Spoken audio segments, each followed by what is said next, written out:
Hi, welcome to AFTV. I got Sheroy with me. We've just beaten Liverpool 3-1 at the Emirates. Sheroy, I saw you just before you came to the stadium and I was nervous, but what a performance from the boys. I mean, what a win. How big of a win is this? Because, you know, a lot of people said it's, I said it with Robbie, City and Liverpool going for the title, but how big of a win for Arsenal and for you as a fan was this result? Massive. We had to win this to keep it a three-horse race, you know? So what did we do? We gave them the Bob Marley three little birds and sent them back to Liverpool. It is what it is. But when you saw me before, the reason that we were nervous is we saw the lineup and we saw that Jesus wasn't there, right? Correct. And I was walking up here with Turkish and my boy sent me a message and he said, you felt exactly the same way when Pep Guardiola's City came here and you saw that Saka wasn't on the team sheet. What happened that day? We still beat the champions. So I sat there and thought, you know what, I should have a bit more faith in this team. All right? And we're now looking at a manager that's beaten Pep Guardiola and Jurgen Klopp at this ground, right? But today, the reason it was so telling, in years gone by, how many games were there where we might have been in the game, but suddenly we get a silly red card and we end up holding 3. Many years of that. This for some reason today felt like a real shift in terms of the tide of this team, you know, and it does wonders for belief. It does wonders for belief. Massively.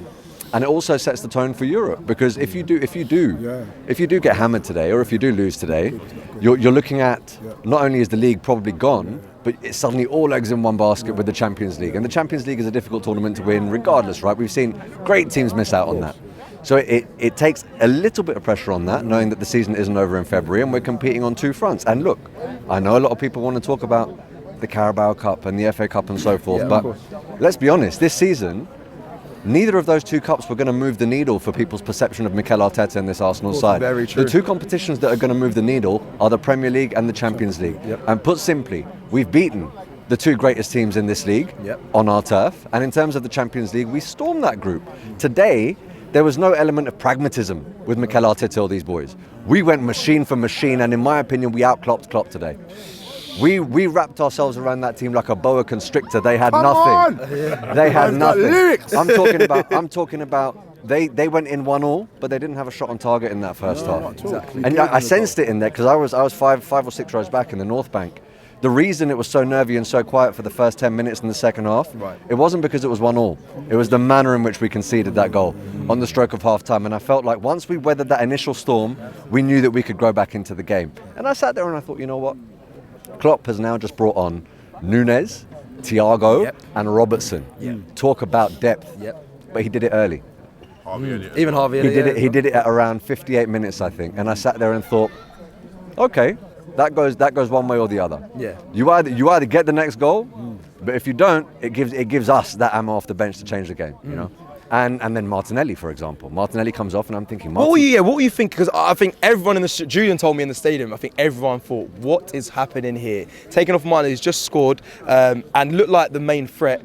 Bringing on Trossard, Trossard's a great player, but at that time, you wouldn't have thought that was the right decision. Particularly because Martinelli looked like the outlet all game. When you have there's been a lot of criticism about Martinelli this year, but what you have to understand is Martinelli is not often playing against teams that play a high line and play expansive football. He had room in behind today, and how many times did we find him? David Raya, credit to him. I mean, look, I know that he could have probably done better for the goal, but how many times did he find Martinelli today? With that space in behind, it was very precise. You know, it was very precise. Works for Arsenal. Exactly. So credit to him. But yeah, Trossard comes on.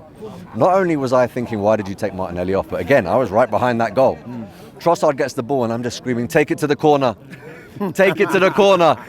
And he just looks up and says, nah, I'm not taking it to the corner.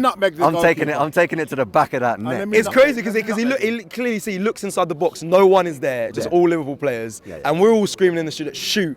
Did it and a goal scored there. But that is illustrative of the fact that our players no longer have a subservient mentality against teams like this. That shows bravery, that shows conviction, that shows belief, right? And I'm not going to sit here and sort of talk smack about Liverpool, right? They've lost 2 games this season, one of which, in my opinion, was a robbery against Tottenham. 100% agree. Yeah, but this was emphatic. This was emphatic. You're talking about a team that has lost 1 game all season, and we just called it a robbery. And what did we just do to them? So we can sit here and we can talk about gaps in our squad, we can talk about our novice manager, we can talk about all of these things, but please do not go overboard when 1 or 2 results don't go our way, because we still have games like this in our locker and this title race is not done yet.